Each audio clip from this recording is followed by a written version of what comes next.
Bom dia, irmãos. A graça e a paz do Senhor Jesus Cristo estejam com todos vós. Conseguem me entender bem no meu português de Portugal? É assim que se fala na terra onde eu vivo. Dá para perceber? Dá? É assim, é um dá assim um bocadinho fraquito, não é? Uma coisa assim. Sim, alguém ali tomou um pequeno almoço hoje de manhã, não é? Sabem o que é pequeno almoço? Não.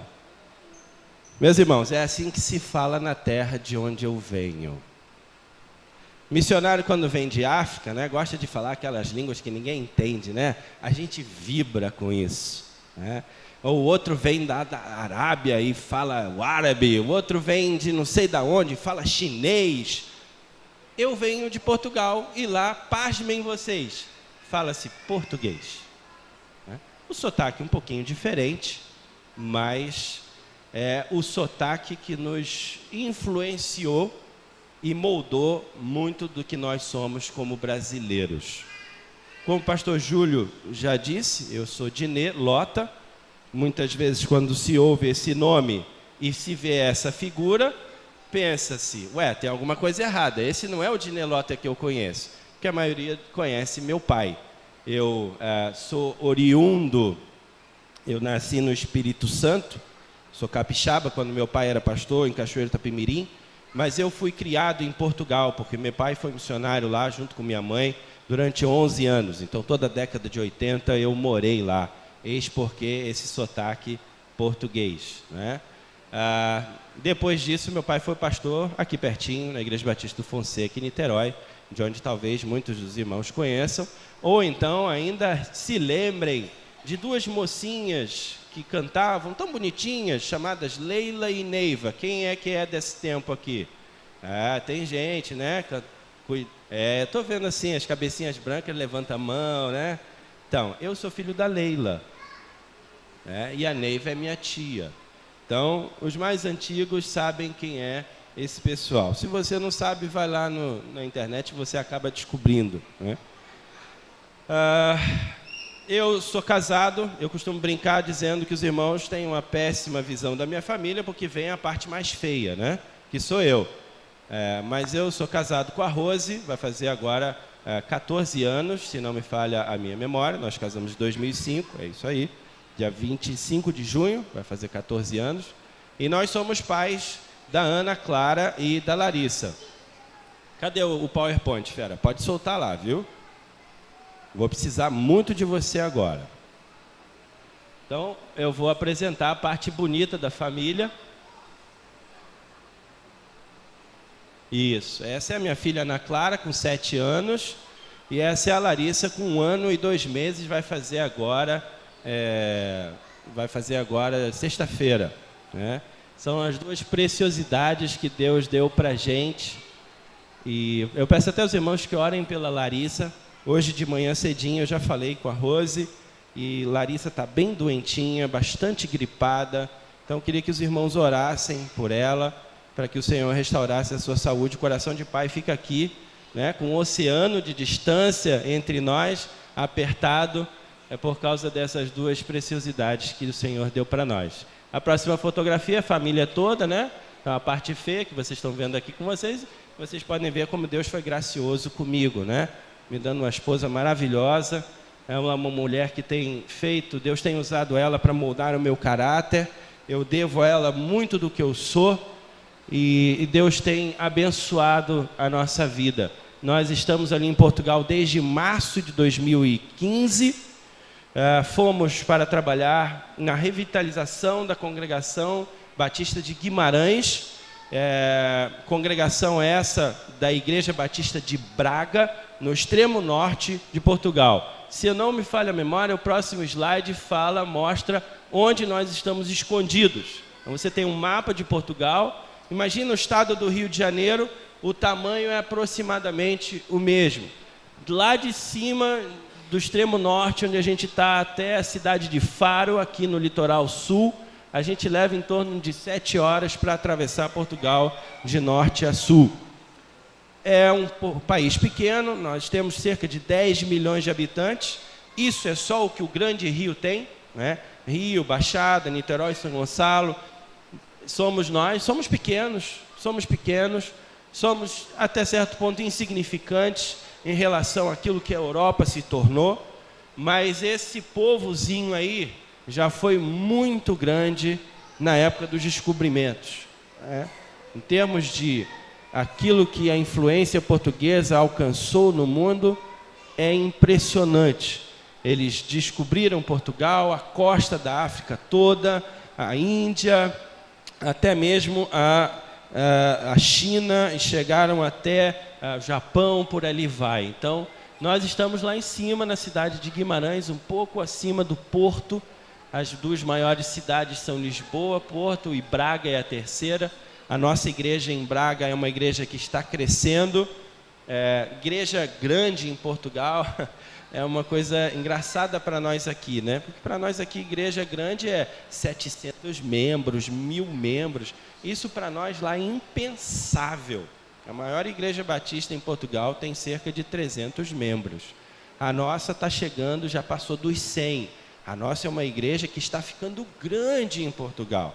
Nós temos vivenciado a experiência e o desafio da compra de um novo local para se tornar um local de cultos. O Senhor tem nos abençoado nesse desafio e dentro em breve, eu espero que ainda enquanto eu estiver aqui, a igreja possa então firmar a compra desse terreno, dessa localização, e Deus possa usar aquele espaço com as estratégias que o Senhor nos tem dado para a gente poder continuar levando a mensagem do Evangelho.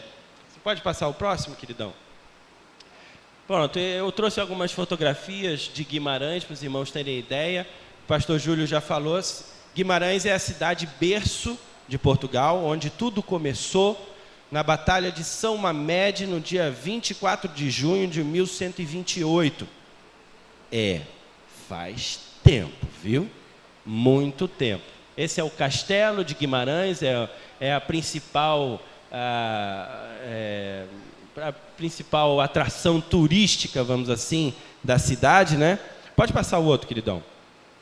A gente tem uma visão da cidade, a cidade não é grande, o município de Guimarães tem cerca de 150 mil habitantes, a cidade tem em torno de 60 mil, né? Uma cidade pequena, o castelo fica ali no meio, logo embaixo tem o Paço dos Duques de Bragança, a linha ainda de muralhas se percebe, apesar de que só um pedacinho ainda existe, o estádio do Vitória Sport Clube, que é a paixão do vimaranense, que é assim que se diz, por onde já tem passado vários atletas de Cristo, e inclusive um que fundou a nossa congregaçãozinha, um camarada, talvez vocês não conheçam, chamado João Leite, que foi goleiro do Atlético Mineiro, e hoje está no meio político, glorificando a Deus nesse meio tão complicado, né?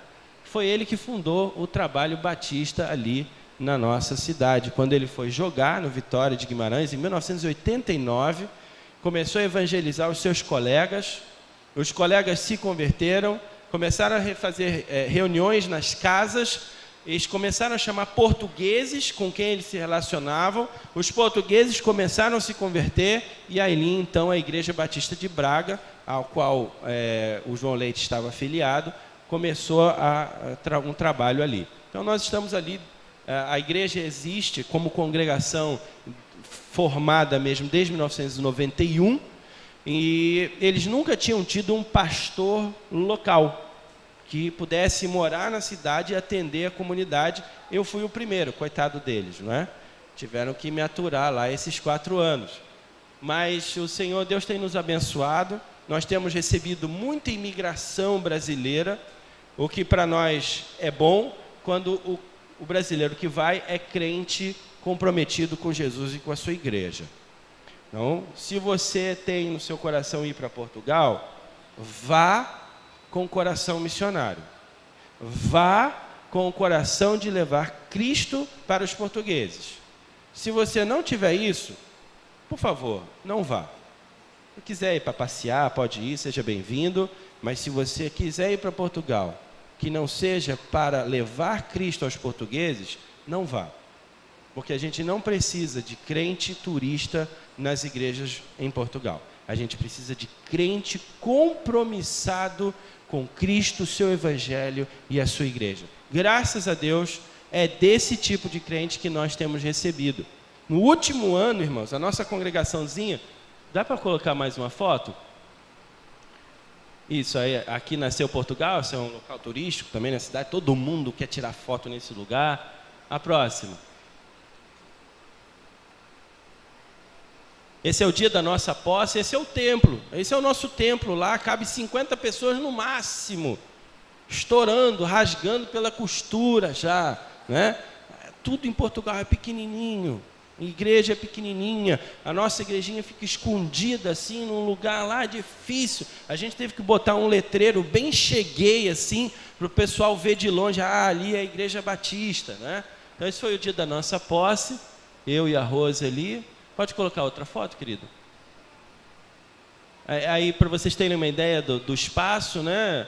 Isso foi um evento agora, se não me engano, recente. Eu agora não estou lembrando. Mas é para vocês terem ideia. Não? Então, essa pessoa que tirou a foto, de onde ela está? Para um lado, ela só virou para o outro e tirou essa outra foto. É pequenininho, irmãos. Pequenininho. Então, lá em Braga, isso é Guimarães, em Braga a gente está tendo um santo problema de espaço, que nosso local de culto não cabe mais a quantidade de pessoas que têm ido. Muito em função dos brasileiros que têm imigrado para Portugal, para a região de Braga, e que têm atendido lá na nossa igreja. Próxima foto. Está aí, um pouco da nossa congregação. Essa não é toda a nossa congregação, na verdade, nossa congregação é metade disso. Isso foi um dia especial que a gente recebeu um grupo de voluntários de outras igrejas em Portugal para fazer um impacto evangelístico na cidade. Então, a nossa congregação tem em torno de 20, 25 pessoas. No último ano, a gente quase que dobrou o número da assistência em função de famílias de brasileiros que têm chegado. Então, hoje a gente está numa assistência ali por volta das 45 pessoas, o que para nós é, assim, maravilhoso, irmãos. Maravilhoso, né? A nossa igreja é uma igreja portuguesa, quase não existem igrejas brasileiras em Portugal, porque não tem necessidade, por causa da língua ser a mesma, né? Então, isso se justifica quando você vai para os Estados Unidos, quando você vai para algum país em que a língua seja diferente, e que você sente a saudade de ouvir uma mensagem em brasileiro, né, em português, na sua língua, o seu sotaque, se é do Nordeste, se é do Rio, se é... Lá não tem isso, a gente entende todo mundo, então o brasileiro se integra, o que é uma coisa boa. Porque a gente precisa nas igrejas em Portugal de gente que possa influenciar o crente português com uma visão evangelística. E eu já vou chegar nessa temática daí. Você pode colocar mais uma? Então, esse foi um trabalho de impacto evangelístico que a gente fez lá durante o verão, porque durante o inverno é impossível. A gente pega a temperatura de 2, 4 graus, durante a noite é possível fazer temperatura negativa, então a gente vive num lugar frio. Inclusive, pastor, foi por isso que eu não trouxe terno, gravata, porque esse missionário já não se acostuma mais com esse calor carioca, né? Apesar de ter vivido aqui 16 anos e ainda ter vivido em Manaus 6 anos. Então a gente fez esse trabalho, a gente colocou essas camisas assim, atrás estava escrito, não é religião, é um relacionamento com Deus, né? E a gente ia com um grupinho, pode ir botando as próximas fotos, por favor. A gente ia pelas ruas cantando, tocando violão, né? E aí a gente parava em alguns pontos e a gente dava uma palavra, aí de vez em quando a gente passava por um lugar que já tinha passado, aí alguém falava assim, olha os batistas, né? Às vezes a gente entendia que era com um tom até de gozação, de fazer troça com a gente, mas eu tomei isso como uma coisa boa, né? Eles já sabem quem nós somos e eles sabem o que nós pregamos. A próxima. A gente fez um evento no parque da cidade, a Ana Clara está ali, ela era menorzinha. As únicas crianças que atenderam a esse evento foram as coleguinhas da Ana Clara. A Ana Clara é a nossa maior missionária. Ela é melhor do que eu, ela é melhor do que a Rose, juntos, dobrado por 10. A Ana Clara é incrível. É através da Ana Clara que a gente consegue acessar os portugueses. Porque ela vai estudando na escola e a gente começa a fazer amizade com os pais dos coleguinhas dela. Aí a gente chama o coleguinha para ir lá em casa, né? Aí o coleguinha aprende a orar, aprende sobre Jesus. O coleguinha vai para casa e fala assim, tem uma amiguinha dela que a gente já cativou a família, né? O pai é médico, a mãe é psicóloga. E aí, um dia eles foram jantar e a menina virou assim, não, peraí, ninguém pode comer. A gente tem que agradecer ao Pai do Céu. Aí ela foi, abaixou, Pai do Céu, obrigado por essa comida, amém. Aí os pais ficaram um olhando para a cara do outro assim. Aí, onde é que você aprendeu isso? Não, lá na casa da Ana Clara. Toda vez que eles vão comer, eles agradecem ao Pai do Céu a comida. A gente também tem que agradecer aqui. E assim a gente vai entrando. Às vezes a gente menospreza o trabalho infantil que é feito na igreja. Não faça isso, meu irmão. O trabalho infantil que é feito na igreja é fundamental. Criança é um excelente evangelizador. Agora, isso começa onde? Em casa. É em casa. Dá trabalho? Muito. Porque tem dia que você chega no fim do dia, você vai botar seu filho para dormir, lá em casa a gente tem um ritual. Então vai orar, vai contar a história bíblica, vai orar, canta e aí deita para dormir. Tem dia, meu irmão, vamos ser sinceros, que você não está afim nem de olhar para a cara do seu filho.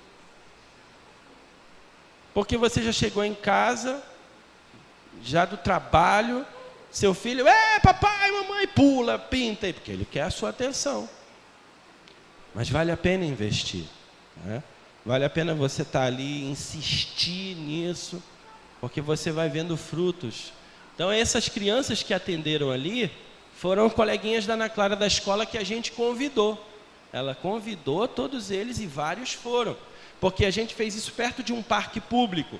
Estava cheio de criança, cheio de pai com filho, mas aí eles ficavam olhando assim, que o português é desconfiado. Ele é desconfiado, ele fica olhando assim, e aí a gente foi lá com fantoche, chamar as crianças e tal, mas aí não foram nenhuma daquelas crianças que estavam lá, só foram os coleguinhas da Ana Clara, e com esses a gente mantém contato até hoje. Passa mais uma, queridão. Isso é outra bênção que às vezes a gente recebe lá. Esse é o coro da Igreja Batista da Liberdade em São Paulo. Eles fizeram uma viagem missionária a Portugal e eles estiveram lá com a gente. E para a gente foi uma experiência incrível, mas principalmente para alguns irmãos da nossa igreja. Porque a gente precisava de um local para eles cantarem. Aqui no Brasil, vocês têm uma vivência maravilhosa. Por quê? Você chega na prefeitura e fala assim, a Igreja Batista de Neves quer isso. Ah, claro, com certeza e tal. A prefeitura cede, a secretaria vai, ajuda e tal. Porque a gente tem peso aqui. Mas quem somos nós lá? Lá nós somos os protestantes. Português não gosta de protestante. Aí a gente precisava de um local. Aí tem uma irmã que é professora. Ela dá aula numa escola. E aí ela falou assim, se calhar, o português usa muito essa expressão, se calhar eu consigo lá na minha escola. E aí a gente começou a orar. Faltava uma semana para esse monte de gente chegar, a gente não tinha onde colocar, onde apresentar. E aí a gente foi na nossa reunião de oração. Toda terça-feira, 9h da noite, é a nossa reunião de oração. É tarde para a nossa realidade brasileira, mas o português no norte não abre mão do jantar. Não abre. Ele janta, ele lava a louça e depois ele vai no culto de oração. Aí a gente orou.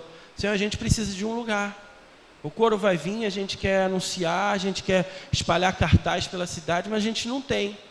Aí a irmã Graça, então, foi conversar com a escola. E ela conseguiu, na escola dela, uma escola pública, a quadra para o coro se apresentar. E aí a gente então conseguiu cadeira emprestado.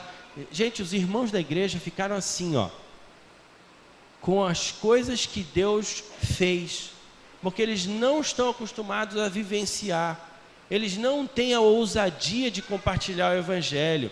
Eles têm medo daquilo que as outras pessoas vão pensar e dizer se souberem que eles são protestantes.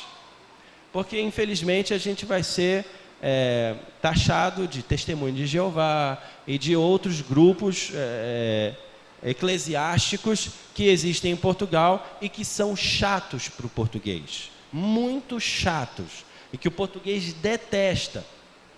E quando o português quer ser direto, para nós é ofensivo. Para eles não, mas para nós, nossa cultura brasileira é. Então a gente conseguiu levar esse corão grande aí, com músico e tal. Gente, a portuguesada ficou assim maravilhada, né? Principalmente os da nossa igreja. A gente teve algumas pessoas de fora, porque a gente espalhou cartaz na cidade toda e tal. A gente está tentando entrar no circuito cultural da cidade, só que é complicado, que Guimarães em 2012 foi capital europeia da cultura, então o negócio ficou assim muito grande, muito pesado, muito rico, e nós somos insignificantes.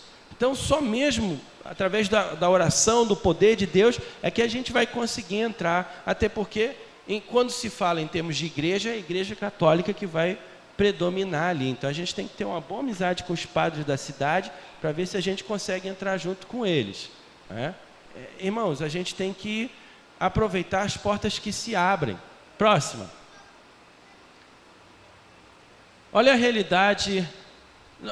Passa o próximo slide. Olha essa é a realidade. Tem um monte de informação aqui, mas eu quero destacar essa informação que está aqui no canto superior esquerdo. Em 2012, a Universidade Católica fez uma pesquisa religiosa em Portugal e ela descobriu que os protestantes eram 2,5% da população. Só que nesse meio de protestante está todo mundo metido. Presbiteriano, metodista e tal, a Assembleia de Deus, mas tem os outros pentecostais, tem outros neopentecostais, tem quem nem evangélico é. Como para eles não é católico, então o resto é protestante. Deu 2,5% da população portuguesa se declara protestante. 2,5% em 2012. Para quanto esse número caiu em 2015? 1%. Olha em 2016, a pesquisa que a Aliança Evangélica Portuguesa fez dava entre 0,5% e 0,7%.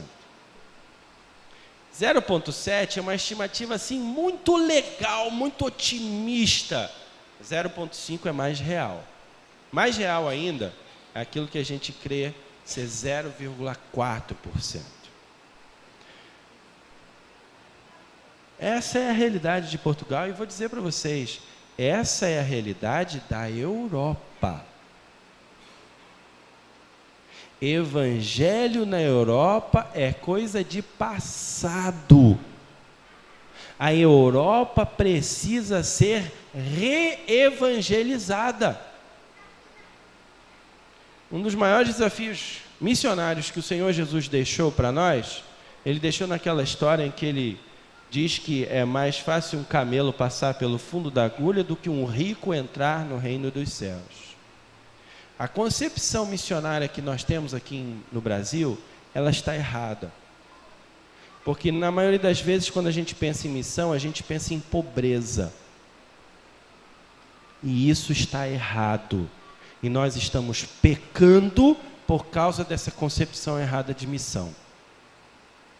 Não depende da condição financeira da pessoa ela ser alvo do Evangelho de Cristo.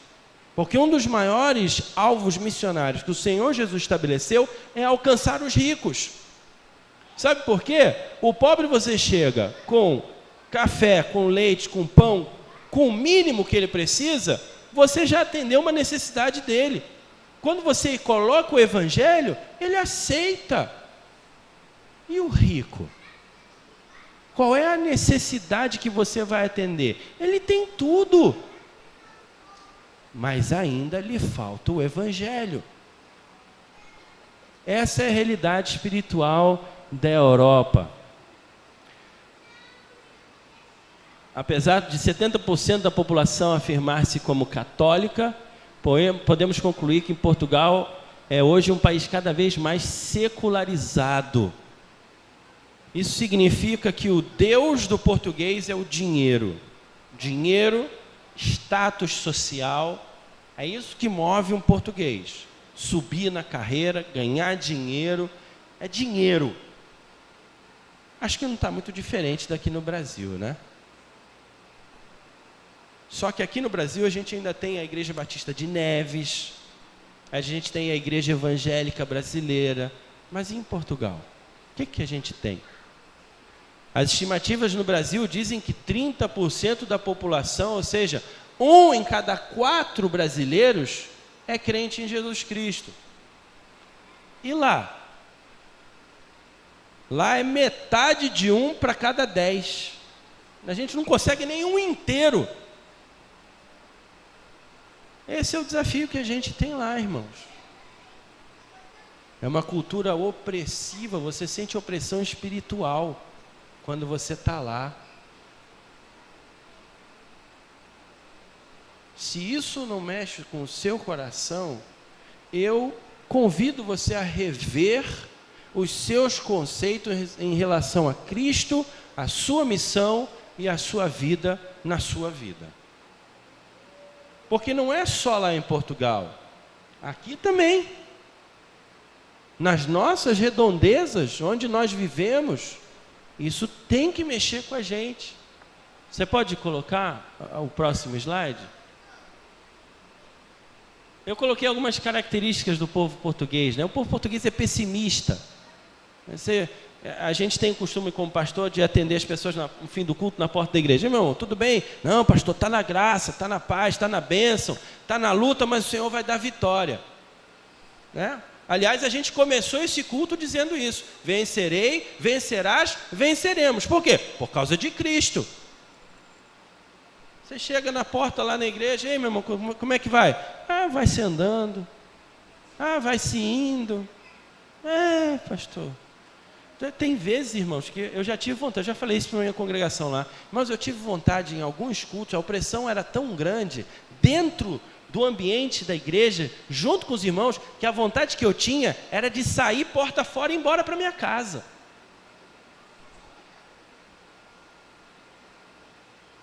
Eu só não fui por causa da graça de Cristo e da oração de vocês.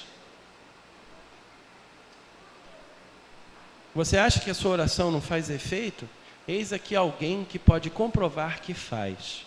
Você acha que a sua oferta não chega no campo? Meu irmão, como é que eu vivi os últimos 4 anos em Portugal se a sua oferta não chegasse? De quê? Os últimos 4 anos eu fui sustentado pela sua oferta. Tanto a oferta que você dedica aqui na época de campanha, quanto a oferta do PAN. É a pergunta que a gente mais responde, pastor Leandro, pastor Júlio, na igreja. Mas a oferta chega mesmo? Chega, meu irmão, eu estou aqui. Eu tive lá 4 anos. Como? Por causa da sua oferta, por causa da sua visão missionária. É pessimista português. Faz parte da cultura, um dos retratos culturais de Portugal é o fado. O fado é um estilo musical. E o que é isso? É nada mais do que você cantar a tristeza. É dor de cotovelo, é tristeza, é saudosismo do passado.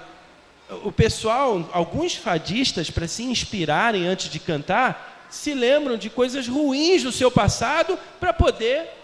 gente, eu sei que cultura é um negócio complicado, mas Jesus Cristo é supracultural. O tema da nossa campanha é Faça a Terra se Alegrar. A gente já vai entrar nisso daí. Ele é desconfiado em relação ao que vem de fora. Brasileiro, então, brasileiro é ladrão, brasileiro é não sei o quê. Então, eu tenho uma vantagem muito grande. Quando eu abro a minha boca, eu me passo por português. Aí, o negócio só se lasca quando eu falo o meu nome, né? Aí, eu falo assim, com esse nome esquisito aí, você só pode ser brasileiro. Né? Como eu não sou negro, se eu fosse negro, eu dizia, você é angolano, moçambicano, que foram ex-colônias portuguesas em África, né? Mas como eu não sou, então você é brasileiro. A cara dele. Com esse nome? Então, enquanto eu não falo o meu nome, muitas vezes eu uso o meu segundo nome, René, que aí eu posso ter um pezinho na França. Né? E se você tem um pé na França, aí você já tem, legal. Na Alemanha, mais legal ainda. Né? No Luxemburgo, opa, Inglaterra, então, rapaz, bênção. Agora, você é brasileiro, português é um pouco desconfiado, bastante até, né? Ele é tradicionalista. Agora, quando ele se torna seu amigo, ele é leal. Ele vai com você até o fim. Então, você ter crente português convertido mesmo é uma bênção. Porque ele vai com você para a briga, ele vai com você para o vale da sombra da morte, ele está junto de você. Entendeu? Então a gente tem que orar para mais portugueses se converterem. Porque quanto mais se converter, mais forte a igreja do Senhor Jesus vai ficar. Porque ele é amistoso também, né? Você chega lá em Portugal, todo mundo fala que português é estúpido, é burro, não é nada. Coisa nenhuma. Ele recebe e vem em você. Né? Agora, só ali na superficialidade. Na hora que você meter uma conversa de Jesus, aí ele vai virar para você: ô amigo, é o seguinte, essa amizade aqui, prezo muito e tal, etc., mas religião, você tem a sua e eu tenho a minha. Então a gente tem que ir cozinhando. A gente tem que ir criando amizades. Irmãos, a nossa cultura é uma cultura de amizade fácil, né? A gente está aqui, a gente se conhece, bate um papo de 2 horas, a gente é melhor amigo. Vai na casa na segunda-feira, aí você vai na casa do outro na terça, aí já sai a família toda. Na semana seguinte você está saindo de férias, né, emprestando dinheiro para o outro. A gente é assim, é a nossa cultura. Em Portugal, para você ter um amigo de verdade, leva anos.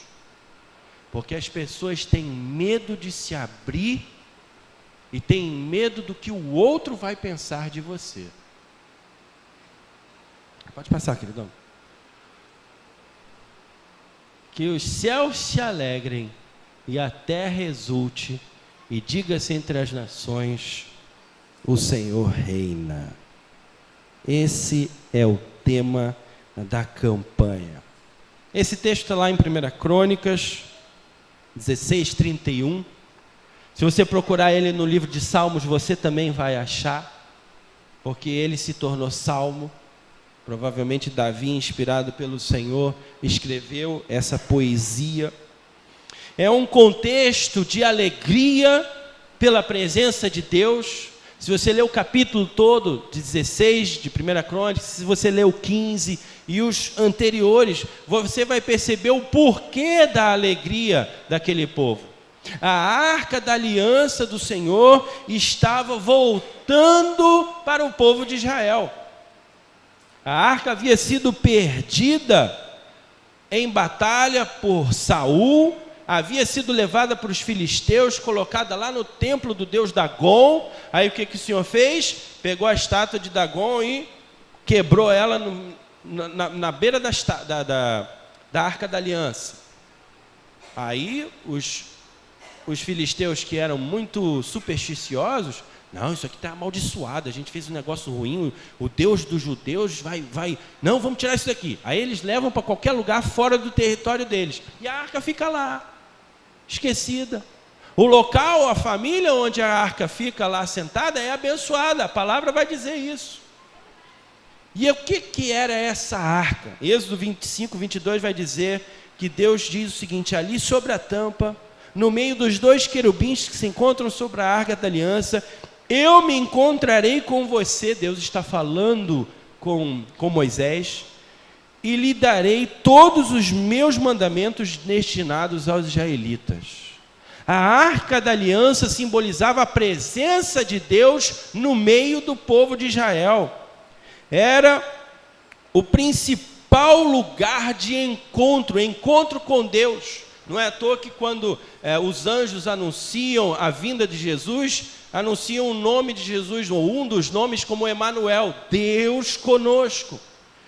Isso não é coisa só do Novo Testamento. Desde o início, o trabalho de Deus tem sido o trabalho de: eu quero me relacionar com você, eu quero estar presente na sua vida, eu quero que você ande comigo.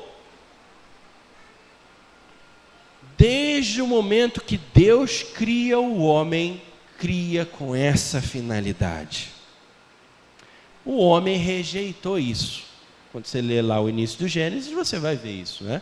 Adão e Eva basicamente dizem assim: Deus, legal, obrigado, bacana, mas tchau. Eu que sei o que é certo para mim, eu que quero decidir minha vida, e Deus deixou. Agora, nós arcamos com a consequência disso, porque a partir desse momento, o pecado entrou na história da humanidade. E aí a desgraça está feita. Quando o homem rejeitou a intimidade com Deus, Deus trabalhou para que essa intimidade fosse restaurada. A história do povo de Israel nada mais é do que isso. Deus dizendo: eu quero você, eu vou criar um povo, eu quero que esse povo seja sal, luz para as nações, eu quero que a partir desse povo o meu nome chegue a todos os cantos da terra. Foi isso que ele basicamente falou para Abraão: Abraão, eu farei de ti bênção, em ti serão abençoadas todas as famílias da terra. Não é todas as famílias crentes, são todas as famílias da terra. Deus criou um povo para, a partir dele, usar como plataforma para atingir toda a humanidade. Hoje nós somos esse povo. A vinda de Jesus comprova isso. A sua vida, o seu ministério tem essa marca indelével de intimidade, de proximidade com a humanidade, com o objetivo de restaurá-la, de trazê-la novamente para junto de Deus. Quando Jesus entra na nossa vida, uma das marcas principais em nós é a alegria. Você encontra isso de Gênesis a Apocalipse. De Gênesis a Apocalipse você encontra. O salmista Davi, ele viveu isso de maneira muito intensa. Você chega no Salmo 30, versículo 5, parte B: o choro pode durar uma noite? Vocês sabem. A alegria vem. A alegria por causa de quê? Por causa de quem? Por causa de Cristo na nossa vida. O Salmo 126, versículo 5 vai dizer: os que semeiam em lágrimas cegarão com alegria. Eu estou tomando esse versículo como promessa de Deus para a minha vida em Portugal, porque eu ainda só estou na fase da lágrima. Então, junte-se comigo em oração, para que eu viva essa alegria e possa transmitir ela para você também. Você se alegrar junto comigo com os portugueses que Deus vai salvar lá, por meu e seu intermédio. Porque eu represento você, cada um de você, eu represento você lá. Quando eu vou falar em alguma reunião da denominação, eu falo assim: eu sou missionário dos batistas brasileiros. E os batistas portugueses respeitam muito vocês, porque a gente está trabalhando lá há mais de 100 anos. Eu quero dizer que você é muito respeitado em Portugal. E essa igreja é muito respeitada em Portugal.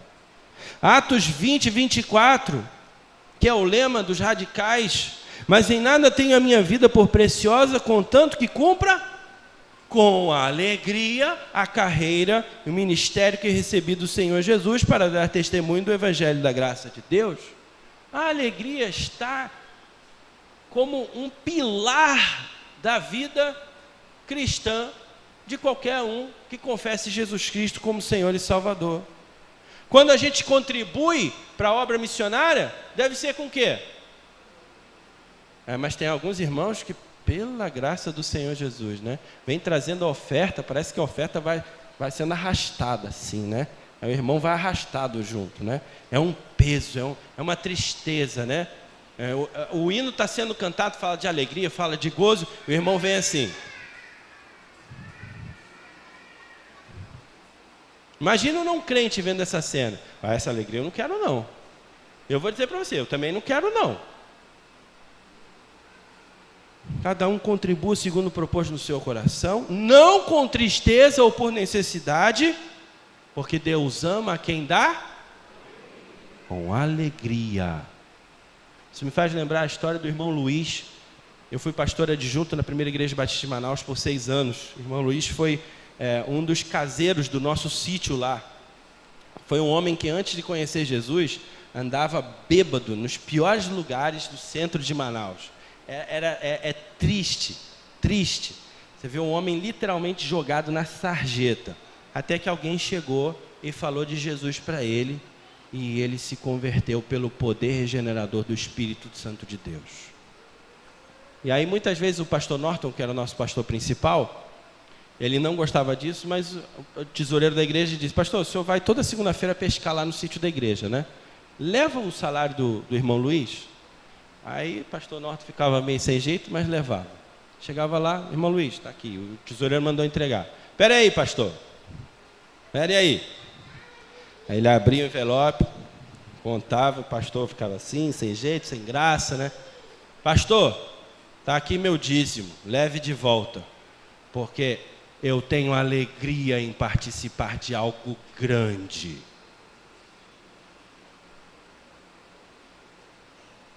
Sabem quem faz isso, queridos? Na minha e na sua vida? É Deus, que planta alegria no nosso coração para a gente contribuir alegre, feliz, né? Às vezes, nas nossas igrejas, a gente tolhe um pouco a alegria, mas ninguém pode tolir o seu sorriso, a alegria que Deus planta aqui dentro do seu coração. Aliás, a alegria, meu querido, é algo que a Bíblia manda para nós. Paulo, quando escreve sua carta aos Filipenses, vai dizer: alegrai-vos sempre no Senhor. Outra vez digo, alegrai-vos. Tempo verbal aqui, no original em grego, está dizendo o seguinte: eu estou mandando você ficar alegre. Aí isso dá um nó na nossa cabeça, porque a gente acha que alegria é um sentimento, e a alegria não é um sentimento. A alegria é um estado de espírito produzido pela presença e ação do Espírito Santo na vida de uma pessoa.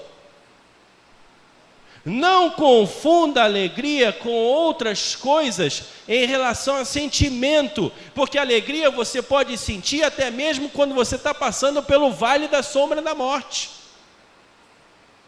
É aquela coisa que Deus coloca dentro de você e que você vive e que não tem explicação, porque tudo está desabando ao seu redor. Como é que você explica o consolo, a paz, a alegria que Deus te dá nesses momentos difíceis? A ação divina, pura ação divina na minha e na sua vida.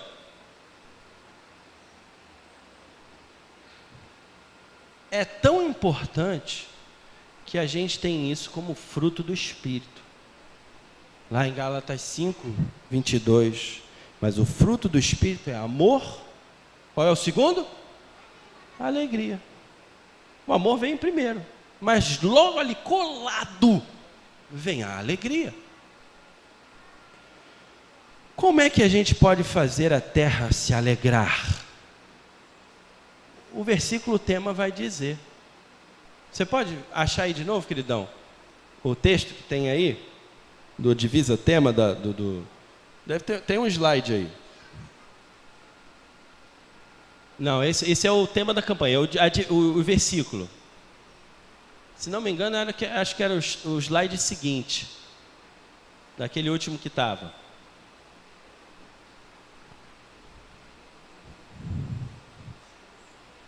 O texto vai dizer: alegre-se o céu e regozije-se a terra, e diga-se às nações o quê?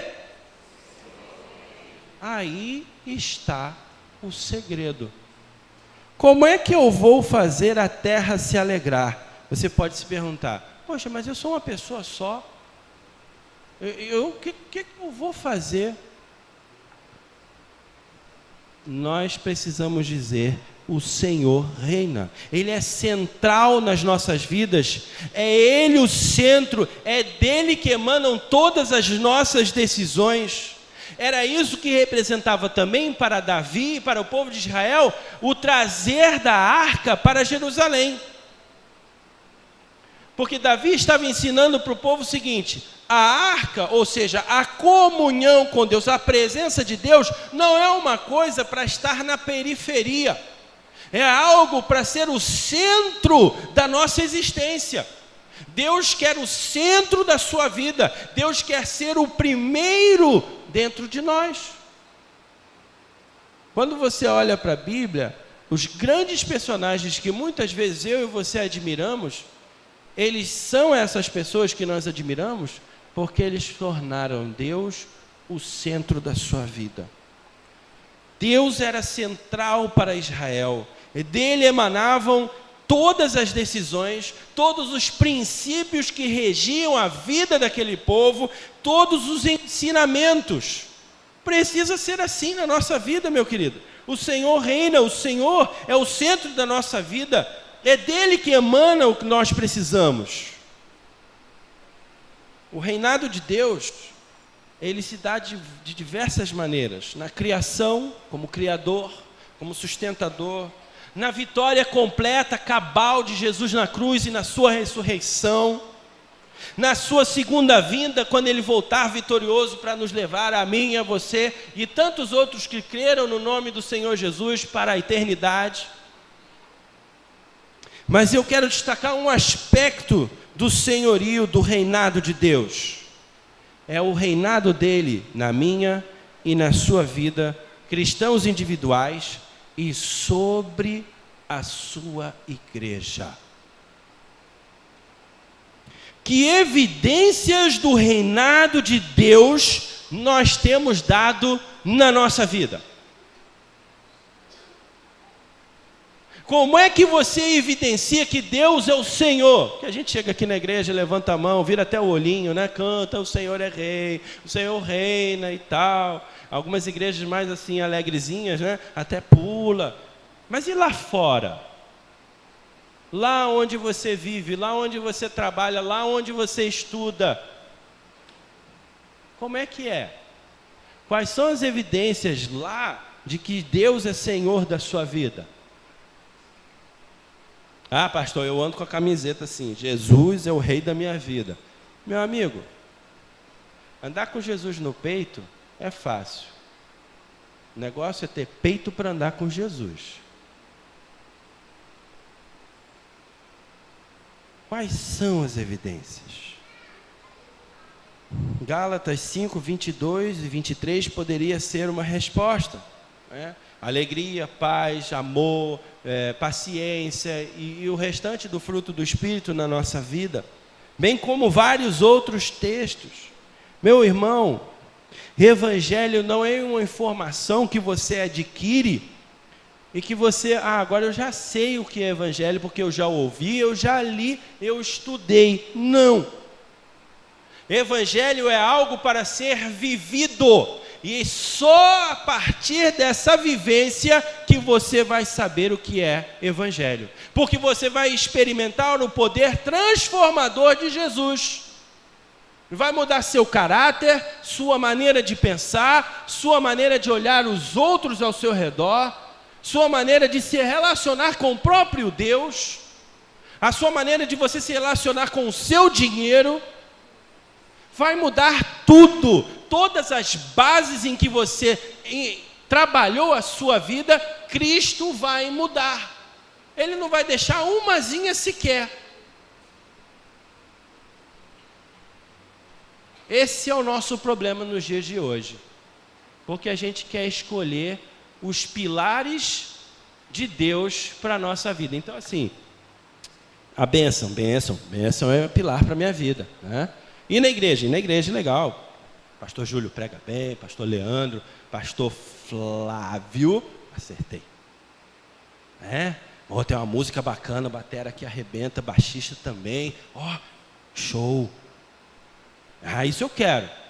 Aí tem um pilar importantíssimo, oração. Não, esse é muito chato, deixa para as irmãzinhas. Ora por mim aí, irmã. Aí tem outro pilar, santidade. Não, também não quero não, isso aí é muito chato, dá muito trabalho. A gente só quer coisa fácil. Evangelho não é para você então não, meu querido. Nem perde seu tempo mais vindo na igreja.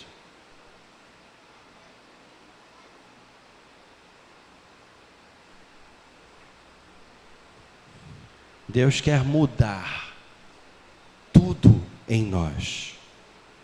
Esse é o nosso desafio em Portugal. As igrejas são pequenas, as igrejas são insignificantes, não tem visão missionária. Tem igreja que não batiza gente há mais de 10 anos. Existe isso. Igreja não batiza há mais de 10 anos. Tem igreja com 4 membros, irmãos. Um monte de igreja que não tem como sustentar o seu pastor. Tem uma falha geracional dentro da igreja evangélica portuguesa enorme. Você olha para a igreja aqui, aí você só vê cabecinha branca. Mas cadê os jovens? Não tem.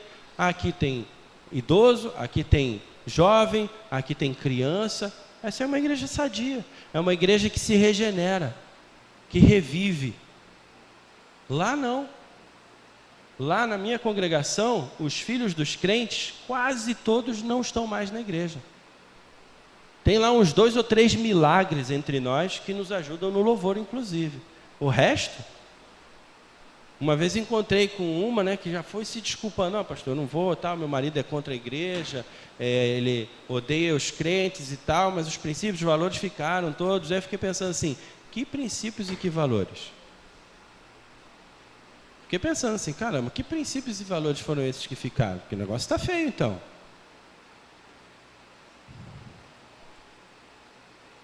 Mas nós precisamos, lá em Portugal, crer que Deus pode mudar essa história.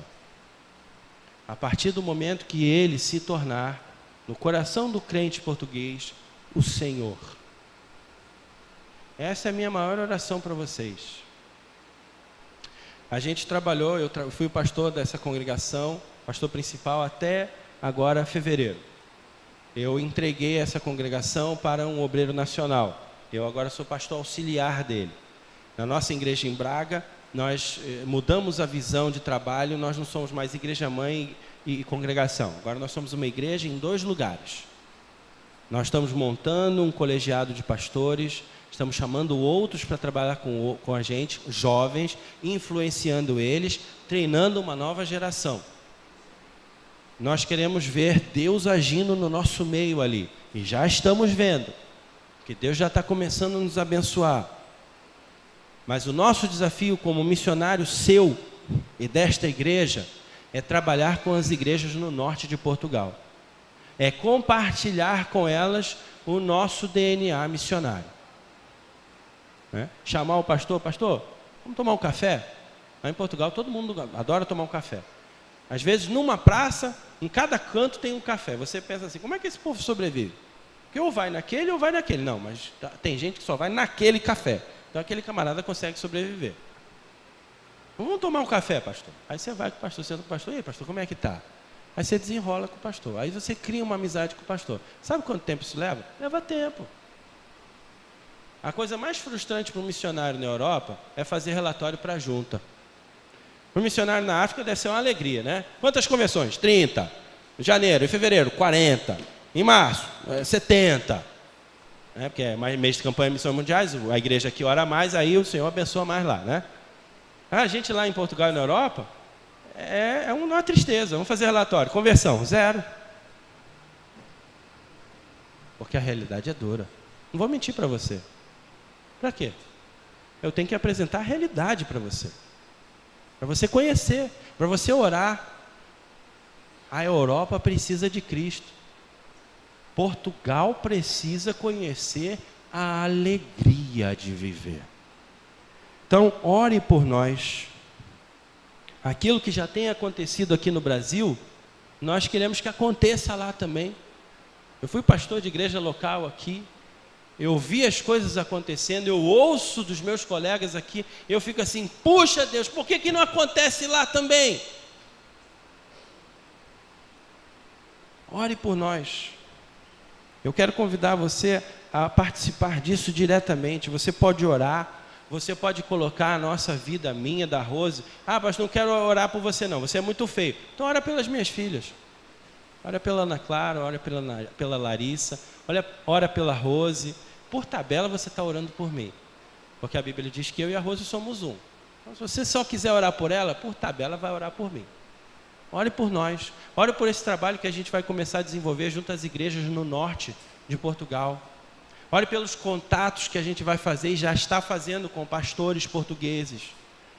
A amizade que a gente tem desenvolvido. Por ter vivido em Portugal 11 anos na minha infância, por ter o sotaque, isso me dá uma carta na manga muito grande. Eles me veem com outros olhos. Eles viram para mim e falam assim: você é dos nossos. Eu, maravilha, agora que eu entro. Ore por isso. Mas se Deus tocar o seu coração, contribui. Pastor, mas é um pouquinho só, não vai fazer diferença. Meu irmão, se todo mundo pensar como você, eu vou voltar amanhã. Aliás, eu já estou aqui, a minha família vem amanhã. Porque se todo mundo pensar assim, só um pouquinho, não vou contribuir. Aí você pensa assim, você também. Aí acabou. Acabou junto. Acabou o trabalho missionário batista mundial, acabou. Não é fácil, sabe por quê? Porque R$1 é 4 vezes menos que €1, que é a moeda que a gente usa lá. Então a gente precisa da sua oferta para continuar esse trabalho. É pouquinho? O seu pouquinho, com outro pouquinho, faz um pouquinho maior e a gente continua lá e a obra do Senhor avança. Nos adote. Participe com a gente. Vá. Quer conhecer o campo missionário? Fala com a junta, eu quero ir. Quero passar lá 15 dias, eu quero saber qual é a realidade, eu quero vivenciar. Você vai lá, vai vivenciar a opressão demoníaca, você vai ver tudo isso. Você vai ficar doido para voltar. Como das outras vezes eu fui. E voltei, eu falei assim, gente, eu não sei como é que esse missionário aguenta ficar aqui. Aí o Senhor, quando eu me dispus aí, o Senhor me blindou. Eu não sinto mais isso, graças a Deus. Senão eu teria voltado na primeira semana. Mas vá, conheça, vivencie. Quando a gente recebe um de vocês lá, para a gente é um bálsamo, né? Ou é um crente, é um brasileiro que vem, a gente gosta de receber gente lá. Mas vai com o coração missionário. E o meu sonho é ir na África. Vai na África, meu irmão. O meu sonho é ir lá na China. Vai, não deixa ninguém saber não, mas vai. Principalmente o governo chinês. Vai como turista, máquina no peito, tal, dá aquela disfarçada. Eu quero ir aqui no Peru. Vai no Peru, meu irmão. Vá. É caro. Se você pensar assim, você nunca vai sair de onde você está. Invista. Invista em você, invista no campo missionário, porque a única coisa que nós vamos levar para a eternidade são vidas humanas. Se Deus tocar o seu coração, você quiser interceder por nós, ofertar para que nós continuemos o trabalho, me procura depois do culto e eu vou te dizer como é. Agora, chega lá, chega sim. Não precisa desconfiar que não chega, porque chega. Eu tive 4 anos lá e foi porque vocês ofertaram. Vamos orar? Pai Santo, nós queremos fazer a terra se alegrar. É o desejo nosso, porque nós temos experimentado e vivenciado essa alegria que o Senhor plantou no nosso coração desde o momento em que nós entregamos a nossa vida para Ti. Nós queremos e já temos divulgado, vivenciado essa alegria, repartido essa alegria com outras pessoas aqui em Neves, em São Gonçalo, aqui no estado do Rio, pelo Brasil afora e pelo mundo afora, Senhor. Muitas vezes nós nos achamos pequenos, que não conseguiremos fazer as coisas, mas isso não tem a ver conosco, Senhor. Nós estamos entendendo que é o Teu poder em nós que opera e faz milagres, Senhor. Abençoa os meus irmãos da Igreja Batista de Neves aqui em São Gonçalo. Dá a eles e aumenta ainda mais a visão missionária para alcançar este bairro e esta cidade para Ti, Senhor. Que eles possam vivenciar essa alegria transbordante que o Senhor planta no nosso coração e que é a nossa força. Que eles espalhem essa alegria como um perfume gostoso, que faz com que as pessoas nos procurem. Eu também quero essa alegria que você tem. E a gente possa dar Jesus, a água da vida, o pão vivo que desceu do céu, para nos alimentar. Abençoa os meus irmãos aqui. Abençoa a nós ali em Portugal, Senhor. Senhor, dá-nos os portugueses para Ti, Senhor. Salva aquele povo, Senhor, que Tu amas, por quem Cristo morreu. Quebranta aqueles corações duros, Senhor. Toca nos seus corações. Salva as suas vidas. E usa-nos, Senhor, nesse propósito. Abençoa esse trabalho que vamos começar, de compartilhar com os nossos colegas e igrejas em Portugal, aquilo que o Senhor nos tem dado de graça recebei, de graça dai. Ó Senhor, abençoa-nos como Teu povo, para que possamos levar a terra a se alegrar, dizendo que o Senhor reina e reina para sempre. Em nome de Jesus.